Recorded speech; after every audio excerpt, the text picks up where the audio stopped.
반갑습니다. 여기 옆에 계신 분은 엠커피를 2개 운영하고 계신 사장님이에요. 주변 분한테 소개를 받은 분입니다. 그래서 근데 또 마침 2개를 운영한다고 하셔가지고 사실 엠커피에 대한 얘기보다 창업을 사실 준비하시는 뭐 선택하는 과정 혹은 그거를 준비하면서 겪으셨던 히스토리나 문제점이나 좋았던 점 하면서 뭐 엠커피 얘기도 좀 더 나눠보면 좋을 것 같고요. 흔쾌히 응해주셔서 너무나 감사하고요. 가감 없이 정말 더하지도 마시고 빼지도 마시고 그냥 있는 그대로 편하게 얘기해 주셨으면 좋겠습니다. 네네. 안녕하세요. 저는 지금 현재 서초구랑 성동구에서 가맹점주 운영하고 있는 홍의성이라고 합니다. 일단 나와주셔서 감사하고요. 아닙니다. 네. 제가 알고 싶은 내용은 생각보다 유튜브에 찾아보면 다들 없어요. 제일 궁금한 게 직관적으로 이제 얼마 들어서 얼마 걸고 있느냐가 제일 궁금하실 것 같아요. 그러니까 네. 또 하나도 아니고 2개를 운영하시다 보니까 네네네. 2개 매장의 매출, 각기 자본 네네네. 거기에 대한 수익률을 좀 공개해 주실 수 있을까 싶은데. 네네네. 일단 첫 매장 같은 경우는 조금 자리가 되게 좋은 데로 들어갔었어요. 그래서 바닥 권리금이나 뭐 본사 비용이나 이런 거 해서 총 한 2억 후반 정도 들었었고요. 그리고 이제 나머지 비용이 이제 본사 비용이었는데 인테리어 비용 하면 저희가 18평인데 18평 기준으로 한 1억 3, 4천 정도 나왔던 것 같아요. 지금은 조금 더 오른 걸로 알고 있습니다. 네, 아무래도 자재값이나 좀 이런 게 많이 올라서 기존에 인지하시거나 그런 광고를 보셨거나 네. 그런 데서 제시했던 금액이랑 다릅니다. 달라요? 네. 왜냐면 이제 거기 다 써있다시피 뭐 부가세 별도고 뭐 5개 간판, 뭐 철거 비용, 뭐 매장마다 컨디션이 너무 달라서 어떤 특정 브랜드라기보다는 모든 뭐 브랜드가 다. 대부분의 브랜드가 자기네들이 이제 말할 수 있는 부분만 말하는 거기 때문에 그럼 충분히 설명은 해주나요? 본사에서 이제 상담을 하게 되면 그때는 설명을 해줍니다. 아. 실제적으로는 요 정도에서 요 정도 들어간다. 그 레인지를 좀 말을 해주는 상황이라서 수익률도 혹시 제시했던 수익률하고 혹시나 예상 매출은 어느 정도 이제 범위를 좀 알려주시고 요 매장에 들어가면 주변 매장 점포들의 평균 매출이 요 정도니까 아마 요 사이에서 요 사이는 나올 거다라는 정도만 얘기해 주셨고 저는 이제 사실은 이제 다른 지인분들 통해서 이미 한 30% 정도 전후로 남는다고 들었었고 현재는 한 20% 전후? 부가세까지 빼고 그 정도 남지 않나 싶습니다. 제가 운영하는 방식에선 그 정도 남는다는 거고 보는 분들마다 좀 다르게 느낄 수는 있겠지만 저는 매력적인 수치라고 느껴지는데 저도 매우 만족합니다. 지금 매우 만족하고 다만 이제 수익률도 중요하지만 이제 매출의 캐파도 절대 상당히 매출. 중요하잖아요. 1억 팔아서 15% 남기는 거랑 3천만 원 팔아서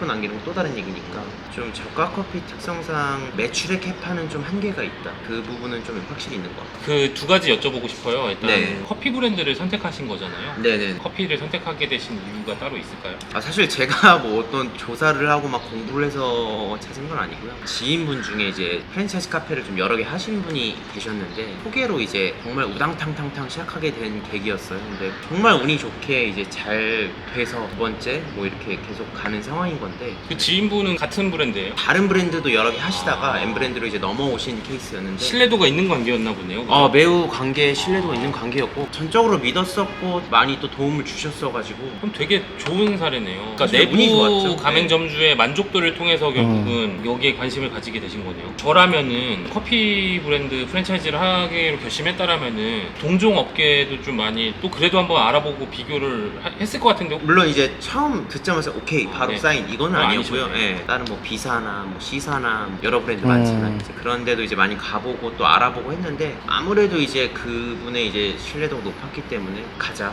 해가지고 간 거였고. 예. 저 궁금했던 게 본사가 자리 구하는 거를 도와주나요? 그게 정확히 말씀드리면 저희가 첫 번째 매장이 700 몇 호점인데요. 그때까지만 해도 이제 가맹 영업 예, 하시는 가맹 영업팀. 담당자분이 리스트를 쫙 줬어요. 그래서 여기 중에서 골라서 선택하시면은 마음에 드는 점포 계약하시면 된다. 이런 상황이었는데 2호점 낼 때는 오히려 아예 정말 점포를 주지 않는 건 당연하고 12번 넘게 퇴짜를 맞았었는데 이 자리를 가져가도 거긴 안 된다. 여기를 가져가도 여긴 안 된다. 메인 자리가 아니어서 좀 두 번째 매장이 한 1,400호점 되는데 그새 700개가 늘었네요. 네, 그때 그새 700개가 늘었고 그때만 해도 이제 정말 저희가 부에서 사정사정해서 입점을 해야 되는 상황이었고 지금은 또 이제 좀 전략이 바뀌었는지 모르겠지만 자리를 주는 걸로 알고 있어요. 그래서 선택을 하면 이제 들어가는 그런 식으로. 자리 찾으실 때는 막 직접 돌아다니면서 발품하신 건가요? 그럼요. 그때 2호점 할 때 사실 거의 한 3달 넘게 발품을 많이 팔았었어요. 뭐 이제 좋게 해석하면은 어쨌든 이 가맹점주님이 실패하지 않을 만한 자리를 네, 그래서 오히려 저희는 본사를 더 믿었습니다. 그런 확고한 그런 기준이 있었기 때문에 만약에 그냥 가져가는 대로 내줬다면은 오히려 브랜드에 대한 신뢰도 좀 떨어졌을 것 같은데. 잘 되는 프랜차이즈들 하면은 네. 경쟁사들이 많잖아요. 네. 그럼 주변에 뭐 B사도 들어오고 C사도 들어오고 뭐 D사도 들어오고 E사도 들어오고 하면은 네. 처음에 막 그 점포 개발할 때 이런 게 없어서 들어갔는데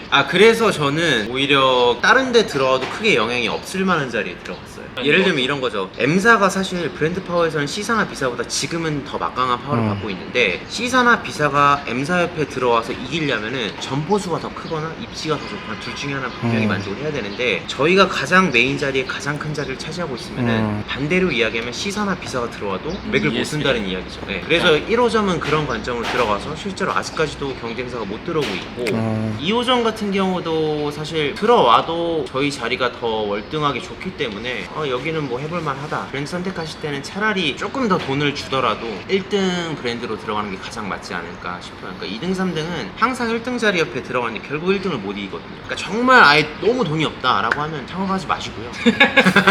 애매하게 정말로 저자본으로 그거에 맞게 창업을 해서 실패하는 분들 너무 많이 봐서 주변에. 오늘의 핵심이 이건 것 같아요. 프랜차이즈에서는 애매한 거 하지 말라.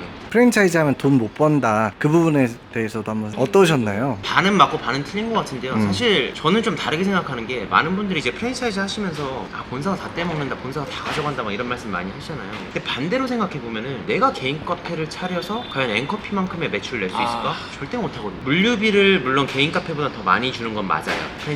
프랜차이즈도 이익이 있어야 되기 때문에. 그러나 그 비용을 저는 로열티나 혹은 브랜드를 사는 비용이라고 생각하거든요. 그 정도는 충분히 투자할 만한 가치가 있고. 창업을 해보신 적이 없는 상태에서 네. 카페를 할 때는 사실 이게 진입장벽이 너무 높았을 텐데, 가맹을 또 운영하시면서 이렇게 굴러가고 이게 이 정도 비용이 드는구나, 이 상태에서도 신규로 개인 브랜드는 좀 고민이 된다. 저는 근데 이거는 좀 할 말이 있는 게, 예를 들어 베이커리 카페를 창업하신다면 그거는 뭐 오케이. 개인 카페는 좀 반대를 해요. 그러니까 이게 좀 포지션이 다른 것 같아요. 베이커리 카페 같은 경우는 음식점이나 어떤 목적성을 갖고 이렇게 찾아가는 경우가 많은데, 저가 커피 같은 경우는 사실 편의점의 포지션이 더 가깝다고 생각하거든요. 뭐 N커피 맛집, 뭐 B커피 맛집 이렇게 찾아보고 가지는 않잖아요. 저가 커피를 선택하는 가장 큰 기준은 위치하고 입지고, 예, 그거에 따라서 그냥 소비자들이 오고 가고의 나름이지, 뭐 내가 뭐 여기 지점은 더 맛있다 해서 여기만 가고 그런 거는 사실 거의 없고, 그냥 음식점이라기보다는 오히려 편의점의 포지션으로 보고 위치를 잘 선정해서 들어가는 게 맞지 않을까. 예. 핵심이네요. 사실 어떻게 보면 듣고 보니까 당연한 얘기인데 이거를 좀 인지하고 있다는 것 자체가 되게 중요한 내용 같아요. 그러면 이거는 조금 부정적일 수는 있겠지만 이것도 네. 한번 얘기해봐 주세요. 그 M커피를 네. 2개 하셨어요. 네네네. 2개를 하셨던 이유랑 3개를 하고 싶지 않은 이유. 2개를 했던 거는 잘 되니까 계속 했고요. 심플하네요. 네, 너무 3, 4, 5점을 원래 동시에 오픈하려고 했었어요. 저희가 생각하는 정도의 매출이 나올 수 있는 A급지는 많이 없었던 것 같아요. 그때 이미 좀 어느 정도 포화가 된 상태였어가지고, 그래서 좀 스탑을 한 거고, 근데 그 이유가 가장 컸던 것 같아요. 기존 상권에 이미 2,000개 넘게 포진됐으면 들어갈 데가 없어서인데, 신도시 같은 데는 먼저 선점하면 좋지 않을까요? 근데 신도시도 제가 고민을 좀 해봤는데 운영하기 좀 너무 멀거나 좀 그런 부분이 있어가지고, 아예 그냥 좀 다른 업종을 좀 해보자 라고 해서 M커피는 그냥 2개까지만 하자 라고 접은 상태였고. 그 가맹점이 처음에 오픈했을 때 교육 및 현장을 어느 정도 봐주나요? 운영에 대한 것도 교육을 해주나요? 네. 전반적인 뭐 운영이라든지 레시피 교육도 당연히 마찬가지고, 기본적으로 한번 쫙 훑어주고, 모든 가맹점이 목요일날 오픈하는 걸로 알고 있는데 수요일날 다시 한번 모든 교육생들 불러 모아서 교육을 하고, 목요일날 오픈할 때, 금요일날 또 가오픈할 때 그때 같이 바이저님들이 좀 계셔주는 걸로 알고 있거든요. 충분히 좀 교육을 해주시기 때문에 운영상의 문제는 크게 없다고 봅니다. 운영하셨을 때 최고 매출이랑 최저 매출이랑 뭐 평균 매출 이런 것도 한번 얘기해 주시면 또 도움이 될 것 같아요. 1호점 같은 경우는 저희가 8천만 원까지 나왔었고요. 최저 매출은 겨울이죠. 아무래도 4천 정도 나온 것 같아요. 다른 카페에 비하면 뭐 나쁘지 않은 그렇죠. 매출이라고 생각하고. 괜찮은 것 같아요. 사실 제 생각에 사실 본인이 무조건 큰 돈 벌 수 있겠다라는 생각보다는 안정적으로 수익이 그래도 잘 나올 수 있다라는 생각이 좀 들어요. 제가 말씀드린 매출을 믿고 하시면 안 되고, 자랑은 아닌데 정말 되게 잘 나오는 매장 중에 하나. 상위권 매장이세요? 네, 그러니까 저희가 8천만 원 찍었을 때 거의 저희 브랜드에서 3위 했었거든요. 진짜요? 네. 전국 랭킹 3위의 점포 개발. 네. 이거는 좀 특별한 케이스고, 특히 지금 오픈하는 경우는 조금 더 많이 낮을 거예요. 그래서 사실 지금 신규 오픈하려고 하신 분들한테 저는 오히려 지금은 신규 입장하지 말고 차라리 양도양수를 해라. 이미 좋은 데서 매출이 잘 나오는 데가 있으니 거기를 조금 더 웃돈을 주더라도. 어쨌든 매장이 매출이 나오고 있으니까 그 가치로 양도양수를 하는 것도 나쁘지 않다라는 생각을 하시는 저는 괜찮아요. 왜냐면 물론 막 진짜 10년씩 된 이상 그런 매장들은 조금 고려를 해야 될 필요가 있지만 보통 한 5년에서 7년 사이까지도 저는 크게 뭐 문제는 없다고 봐요. 잘 되는데 굳이 양도양수 하려는 분들의 이유가 있나요? 개개인마다 사정이 다르겠지만 사실 뭐 어떤 분은 뭐 부동산 투자하시는 분들도 있으시고 뭐 아니면 뭐 다른 브랜드를 하시는 분들도 계시고 뭐 삐딱하게 보지 않아도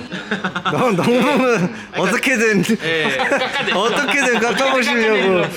오해하지 마. 네. 프랜차이즈 창업을 하신 거에 대해서 그래도 만족도가 있다라고 좀 느껴지거든요. 아우 그럼요. 저는 저희 브랜드에 되게 감사하게 생각하고 만족하고 있습니다 지금. 사장님께서도 가까운 지인분의 소개로 하신 거잖아요. 네네네. 사장님도 이렇게 해봐라 이렇게 권유하신 스타일인가요? 창업 자체는 저는 뭐 2만% 추천하고요. 어. 다만 이제 그거는 성향에 따라 조금씩 다른 것 같아요. 고통을 감내할 능력이 있으면 당연히 도전하는 거고 나는 꾸준하게 정기적으로 돈이 나왔으면 좋겠다라는 거는 그냥 직장 다니시고 그러니까 성향이 중요한 거 같아요. 사장님 처음에 얼마 버시는 게 목표였나라고 내가 사전에 좀 여쭤봤는데 처음 오픈하셨을 때는 그게 중요한 게 아니라 무조건 내가 여기서 등수가 높고 만족도를 높이고 싶은 생각밖에 없으셨다라고 말씀하셨거든요. 기억나세요? 네네네네. 나이가 어려서 그랬는지는 모르겠는데 무조건 1등 하고 싶었어요. 다른 점포들한테 지는 게 되게 자존심이 상했고 무조건 이 바닥에선 내가 1등을 먹어야 되고 뭔가 계산적이기보다는 일단은 잘 되자 무조건 탑 찍자라는 마음으로 접근하셨다고 들었어요. 그러니까 이제 사실 같은 브랜드도 누가 운영하에 따라서 부가치가 다르잖아요. 사장님의 철학이나 이런 생각들이 반영이 돼서 어쨌든 M사에서도 또 좋은 매출이 나왔던 게 아니라는 생각이 드네요. 되게 진짜 좋은 관리자분들이랑 직원분들이 오셔갖고 그분들이 다 했었고 지금도 여전히 그분들이 하고 있고 저는 그냥 이름만 얹어놨죠 뭐. 뭐 혹시나 좀 본인이 좀 하고 싶었던 얘기가 있으시다거나 이제는 진짜 제 브랜드를 좀 하고 싶고 레스토랑 매니저를 꿈꾸었던 그 초등학교 때 그 마음을 갖고 계속 좀 도전해보고 저는 평생 외식인으로서 살 것 같아요. 사장님의 뭔가 에너지가 진짜 영상까지 느껴져서. 이게 우리가 느끼는 게 뭐냐 항상 잘하는 분들 보면은 그냥 일단 기운과 기세가 좋아 보여요. 맞아요. 기세가 긍정적이고 다들 그 바이브가 그치? 있습니다. 너무나 감사합니다. 네. 아닙니다. 제가 뭐 시간 내주셔서 너무 감사드리고 두 번째 본 사이였습니다. 고생하셨습니다. 네 감사합니다. 네.